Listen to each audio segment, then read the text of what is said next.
सर्वप्रथम चाहिँ हाम्रो निकै लामो समयदेखि अब अहिलेको हाम्रो चाहिँ यो अल्जेन मुभमेन्टको संयोजकमा रहनुभएको मेघराज खत्रेज्यू उहाँको र हाम्रो चाहिँ माधव सरहरू, त्यस्तै गरेर चाहिँ वरिष्ठ अधिवक्ता डाक्टर सुषमा बास्कोटाज्यू, हाम्रो चर्चित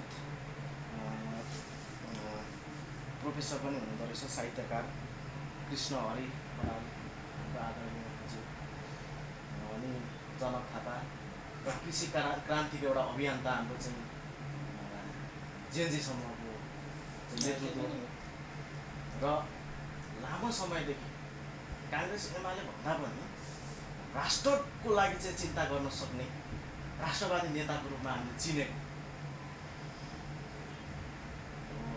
सरलाई, चन्द्रभद्र सरलाई म नमस्कार भन्न चाहन्छु। देशको यथास्थिति राजनीतिक विश्लेषण तपाईँले बुझिसक्नु भएको छ, सबै विश्लेषण पनि आयो होइन। अब हामीले भनेको चाहिँ जेएनजी आन्दोलनले लिएको पाटो, उनीहरूले भने प्रत्यक्ष कार्यकारी प्रधानमन्त्री, राष्ट्रपति या अनि शून्य भ्रष्टाचार सहनशीलता जस्ता विभिन्न कुराहरू लिएको छ। तर मुलुकको समस्या त्यति मात्र थिएन। मुलुकको समस्या कहाँनिर थियो भन्दाखेरि अघि हाम्रो चन्द्रभद्र सरले भन्नु 27 खर्ब रुपियाँ ऋण,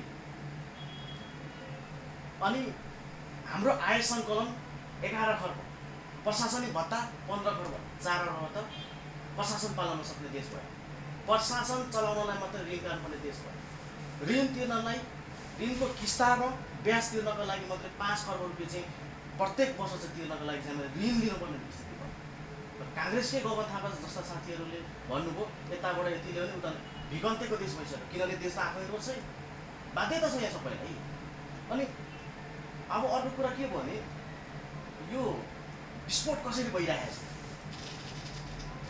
पूर्ण रूपमा नेपाल सरकार चाहिँ शासक वर्गहरूले सत्ता सञ्चालनमा पूर्ण रूपमा असफल भएको ठहर भयो, पूर्ण रूपमा आक्रान्त भयो।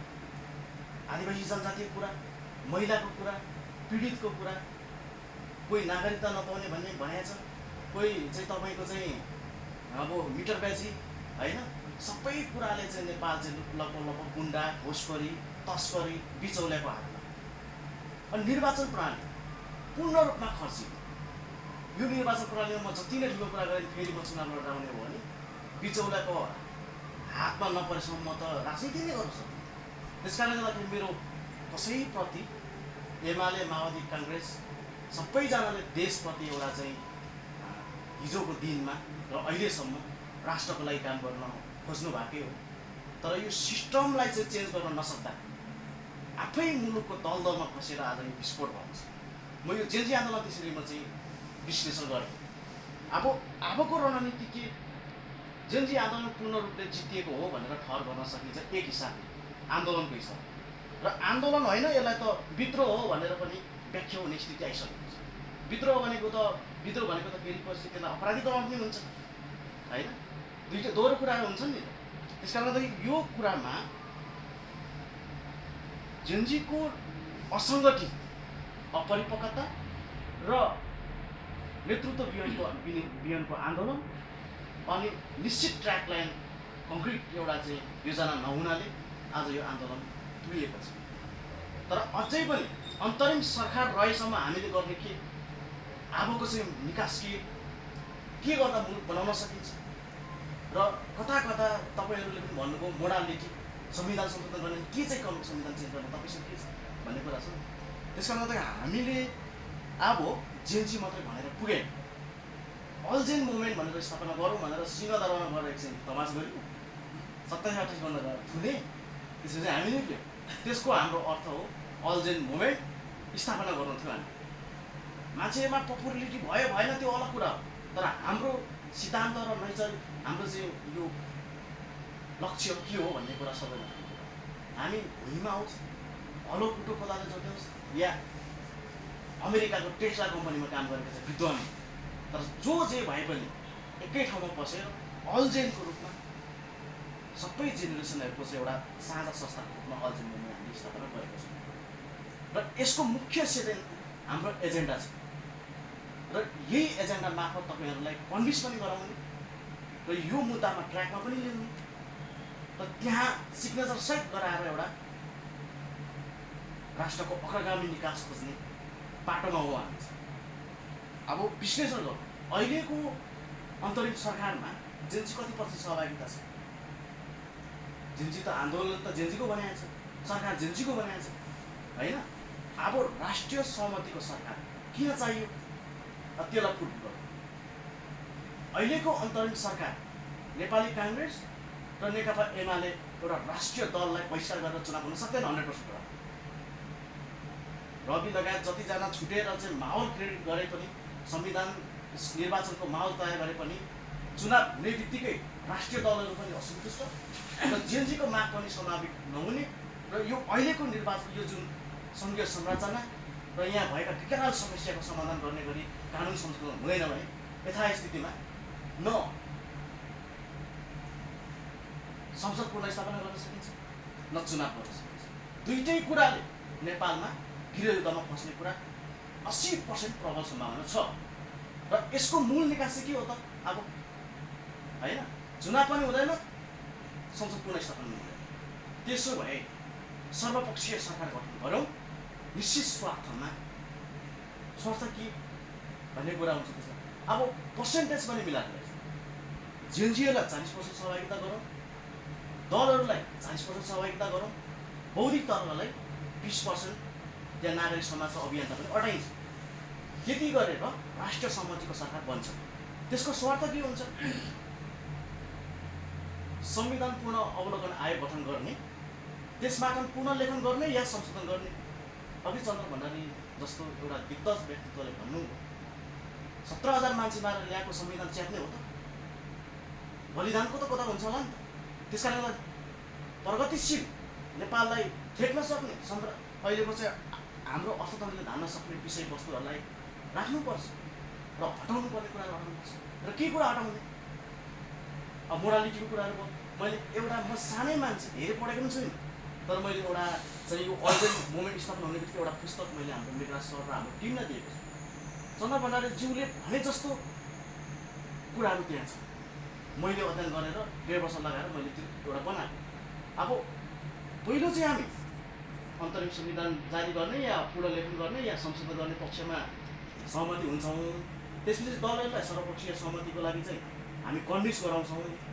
अनि यदि दल भए दलको नाम, ठेगाना, कार्यालयको छाप, दलबाट भए अभियन्ताको नाम र अभियानको नाम सहित, बुद्धिजीवी त्यही अनुसारले, अब जेएनजीहरू त्यही अनुसारले हामी सबैसँग चाहिँ कोठे बैठकबाट चाहिँ एउटा निकास खोज्दैछौँ। त्यसबाट हस्ताक्षर सहितको हामी एउटा राष्ट्र सहमतिको सरकारको तयारी गर्छौँ र त्यो राष्ट्र सहमतिको सरकार बन्ने लगभग 80% सम्भावना भइसकेपछि हामी जतिजनाले हामीलाई सिग्नेचर प्रदान गर्नु भएको छ, सिङ्गो टिम ठुलो हलमा बसेर, यदि यहाँ कोठामा पाइँदैन भने टुडी खेलमै बस्नु, ठुलै मैदान, अनि बसेर संविधानको दर्ताको कुराहरू गर्छौँ।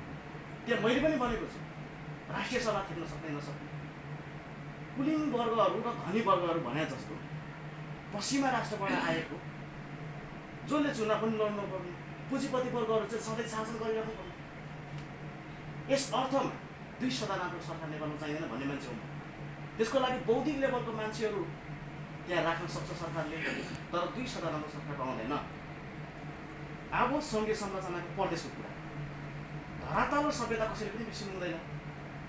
नगरा खुम्मा लिम्बन सबै हाम्रो पहिचानको धरोहर हो, देशको हाम्रो पहिचान देशको धरोहर हो। त्यो धरातललाई बिर्सेर जराबिन कुनै हुँदैन। त्यस अर्थमा सङ्घीय संरचना कुन ढङ्गमा राख्ने प्रसारण कुरा त अघि नै भयो होइन। त्यस कारणले गर्दाखेरि रेखाङ्कन, सीमाङ्कन र नामाङ्कन चाहिँ त्यो स्टेटको सभ्यताको आधारमा राखिने, पुनर्लेखन गरौँला, त्यसको सबै जिम्मा म लिन्छु। सबै आदिवासी जनताको म एक ठाउँमा लिन्छु। तर प्रदेश सरकार त हामीले क्षेत्र आदि जस्तो पाल्न त सक्दैनौँ नि। मैले के भनेको छु भने जिल्ला समिति 17 जिल्लाको खारेज गरिदिउँ। थोरै अब कस्तो बन्ने भनेर त थोरै भनिदिएको मैले, तर सरकारको पनि कुरा मिल्यो है। अनि प्रदेशमा चाहिँ स्थानीय तहको चाहिँ उपाध्यक्ष, स्वत प्रदेश सदस्य रहने, अध्यक्ष उपाध्यक्ष, अनि त्यसको कोर कमिटीबाट पालिकाको उपप्रमुख छुटिहाल्छ, बनाएको छ, उहाँले नै बनाउने कुरा हो। तर प्रदेशको निर्वाचन पनि हुँदैन, मन्त्री समिति पनि हुँदैन। पुरै जिल्ला समितिको अधिकार जस्तो मात्रै रहन्छ। तर रेखाङ्कन र नामाङ्कन चाहिँ सभ्यताको आधारमा। त्यसो भनेपछि जातिलाई पनि भयो। र दोस्रो कुरो चन्द्र सरले भने जस्तै बहुमत जनसङ्ख्याको आधारमा जुन स्टेटमा बहुमत जनसङ्ख्या छ त्यही मुख्य रहन्छ। त्यो हिसाबले पनि अलिकति त्यो पनि गर्न सक्यो। त्यो पनि सबै जातिलाई समेटेर पनि लग्न सक्यो। स्थानीय तहलाई गैर दलीय बनाउने। अहिलेको यो चाहिँ तपाईँको निर्वाचन प्रणाली हो, कसैले पनि ठेक्न सक्दैन। यो खर्चिलो चाहिँ खारेज गर्ने, डिजिटल फर्माटबाट चुनाव गर्ने वातावरण बनाऊ, भोट माग्न जुलुस गर्न, आमसँग भात गर्न गाउँ गाउँमा जाने नेता बन्द गर्ने। अझ डिजिटल जमाना आइसक्यो होइन। अनि त्यसो भयो भने चाहिँ गरिब मान्छेले पनि, सक्षम मान्छे पनि नेता हुन सक्दैन। अहिले त पैसा खनाउने मात्रै चुनाव जित्ने भएपछि त सत्ता सबै पुँजीपति वर्गको हातमा सत्ता गयो। अब यो खोज्ने पनि भयो एउटा, र स्वच्छ मान्छे आउने बाटो पनि बन्यो, बिना खर्च चुनाव लड्ने स्थिति पनि बन्यो होइन। अब राजनीति भनेको केन्द्रमा हुन्छ। अब बालन शाहले पहिला आउने बित्तिकै के भन्नुभएको थियो भन्दाखेरि हामी नेता होइन, कम्पनीको एमडी जस्तो हुन्छ। त्यो कुरा मैले पनि उठाएको कुरा। स्थानीय तहलाई अहिलेको कन्जम्सनलाई सबैभन्दा धेरै भ्रष्टाचारको घोष गरिखाने कमिसन बाटो हो। नेताहरू पालिएकै त्यहीबाट। अहिलेको स्थानीय तहको यो जुन प्रणाली छ त्यसलाई चाहिँ अहिलेको चाहिँ कन्स्ट्रक्सन लाइनमा एमडी र सुपरभाइजर जस्तो चाहिँ अहिलेको स्थानीय तहको चाहिँ प्रमुख र एमडी जस्तो, वडा अध्यक्षलाई सुपर जस्तो बनाउने हो। त्यसपछि तपाईँको टेन्डर प्रक्रिया पुनर्रूपमा खारेज गर्ने, स्थानीय सरकारलाई सबै अहिले कम्पनीमा भए जस्तो गाडी घोडा स्रोत साधन दिएर प्रत्यक्ष फिल्डमा खटाउने। अनि कमजोर अर्थतन्त्र भएकोले गर्दाखेरि अहिले घरका सामानले उठाए जस्तो श्रम 1 महिना नेपाली नागरिक भएपछि अनिवार्य श्रम गर्ने वातावरण राष्ट्रिय ऐन बनाइदियो। श्रमले पनि श्रमदानले पनि ठुलो विकास निर्माणमा टक्कर मार्न सकिन्छ होइन। अहिलेको अर्थतन्त्रले हामीले चाहिँ यो 12 मासे अर्थतन्त्र हामीले टिक्न सक्दैन। ढिकुटी चाहिँ थरै छ। अब तपाईँको चाहिँ बजेट भाषण हुँदाखेरि 1 घन्टा 2 घन्टा बोल्नुहुन्छ, त्यो त 5 वर्ष पनि गरिबस्ने कुरा बोल्नु त्यसरी त हुँदैन नि। ढिकुटी थोरेपछि एकद्वार नीतिमा हाम्रो बजेट परिचालन गर्नु मानिलिउँ 5 वर्ष याद विकास, दोस्रो 5 वर्ष औद्योगिक विकास। औद्योगिक विकास आउने बित्तिकै त्यसको 15 वर्ष पछाडि कोही पनि मान्छे नेपाल विदेश जानु पर्दैन। उद्योग धन्दा जति सबै प्राइभेटलाई दिने, नेपाल सरकार भएको बन्द गर्ने, बेचेर खाइदिने, त्यो होइन त। एउटा विषयको कसरी चाहिँ परिमार्जन गर्ने भन्ने कुरा हामी टेबलमा बसेर सबै बोल्दै समेलन गर्ने र त्यसलाई चाहिँ एउटा संविधान संशोधनको धागा बनियो। तर अहिलेको अग्रगामी निकास भनेको चाहिँ संविधान संशोधनसँगै सर्वपक्षीय सरकार, किनभने यो सरकारले केही पनि गर्न सक्दैन। अब अहिलेको सुशीला कार्कीलाई यो पद निलुलो उठाउनु भएको छ। हेर्नुहोस्, दुश्मन आने भनेको कमजोर भएकै बेला र यो बेलामा सबै राजनीतिक दल, अग्रगामी चाहिँ विचारधाराका व्यक्तिहरू, तपाईँ जस्तो वकिल व्यक्तित्वज्यूहरू, सामाजिक अभियन्ता र सुदन गुरुङ जस्ता सबै जेनजीका अगुवा भनेका साथीहरू सबलाई हामी भनमिस गर्ने टिममा अल्जेन नेपालले गर्छ। तपाईँहरू यो भोलिदेखि हामी सिग्नेचर अभियान गर्छौँ, तपाईँहरूले सिग्नेचर गरिदिनुहोस् र त्यो हामी एउटा 80% लगभग यति हुँदा चाहिँ यतिले सहमति भएपछि चाहिँ राष्ट्रिय सहमतिको सरकार बन्छ भन्ने बाटोमा भएपछि हामी राष्ट्रपति कार्यालयमा जान्छौँ र उहाँको राष्ट्रपति कार्यालयबाट हामीले यो सबै बुझाउँछौँ। त्यसपछि हामी प्रेस मिट गर्छौँ अनि जसरी पनि सर्वपक्षीय सरकार बनाउनेतिर हामी लाग्छौँ। यसमा हामी सबै सहमत हौँ। यही कन्भिन्स गराउँदै मेरो कुरा टुङ्ग्याइन्छ।